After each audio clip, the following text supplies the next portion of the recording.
Halo teman-teman, kembali lagi di channel saya Ridya Cesar.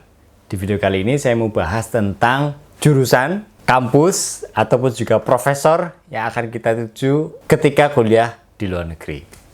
Dalam menentukan semua ini, jurusan, kampus, atau supervisor, itu dikembalikan ke teman-teman seutuhnya. Ada teman-teman yang mengupayakan agar bisa linear dengan jurusan S1-nya misalnya gitu, atau jurusan ketika SMA, dan lain sebagainya.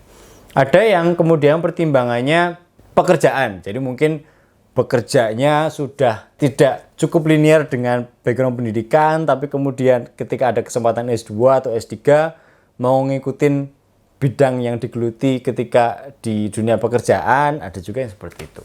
Macam-macam lah ya dalam proses menentukan program studi gitu ya. Tapi menurut saya pesannya adalah pilihlah program studi yang memang teman-teman sukai, teman-teman minati. Oleh karena itu penting sekali sebelum memutuskan semua itu untuk bertanya lagi ke diri sendiri, untuk berusaha mencari tahu sebenarnya apa sih yang mau saya geluti gitu ya. Sekali lagi jangan hanya sekedar ikut-ikutan gitu ya, tapi juga tentukan sebenarnya kenapa saya mau kuliah ke luar negeri dan di jurusan mana. Apakah mau sukses dalam dunia karir sehingga mungkin jurusannya ambil yang sesuai dengan pekerjaannya, ataupun juga ingin karena memang suka belajar dan ingin menggeluti lagi jurusan sebelumnya yang di S1 misalnya, itu boleh juga dan lain sebagainya. Tapi menurut saya coba tentukan itu. Ini bukan satu hal yang bisa ditentukan dalam sejam 2 jam. Oh kayaknya ini asik nih jurusannya, ini aja misalnya gitu.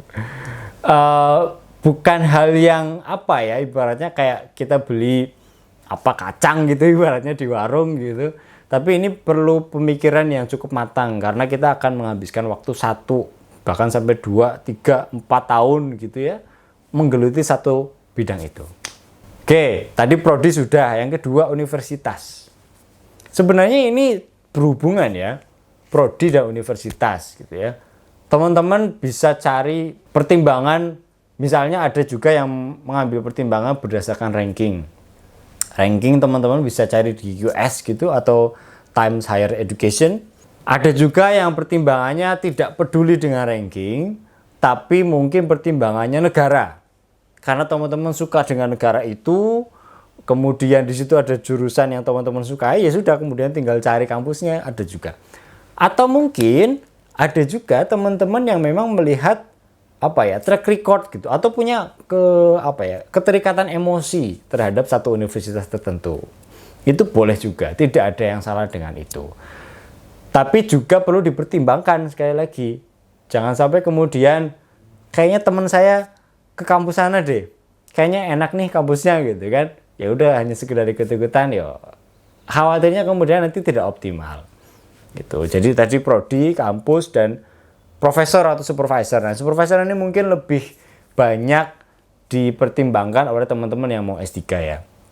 Bagaimana kemudian ketika kita memutuskan untuk ambil PhD, itu kita harus sudah firm dulu mau dibimbing oleh siapa, mau dibimbing oleh ahli di bidang apa gitu. Biasanya kita banyaklah pertimbangannya. Teman-teman yang mau S3 biasanya lebih paham gitu ya. Ada yang kalau saya dengar dari teman-teman saya gitu ya, ada yang memang pertimbangannya suka baca jurnalnya si profesor itu gitu. Atau ada juga yang memang sudah menjalin komunikasi sejak lama, sudah sering berdiskusi dengan profesor itu, macam-macam. Dan itu it's fine. Selama itu semua dipertimbangkan secara matang dan tidak gegabah dalam menentukan semuanya itu. Jadi mudah-mudahan setelah ini teman-teman, saya sudah share beberapa video berkaitan dengan pertimbangan sebelum kuliah ke luar negeri. Semoga bisa menjadi bahan pemikiran agar nantinya teman-teman lebih siap untuk menjalani proses agar bisa kuliah ke luar negeri. Semoga ada manfaatnya. Sampai ketemu di video berikutnya.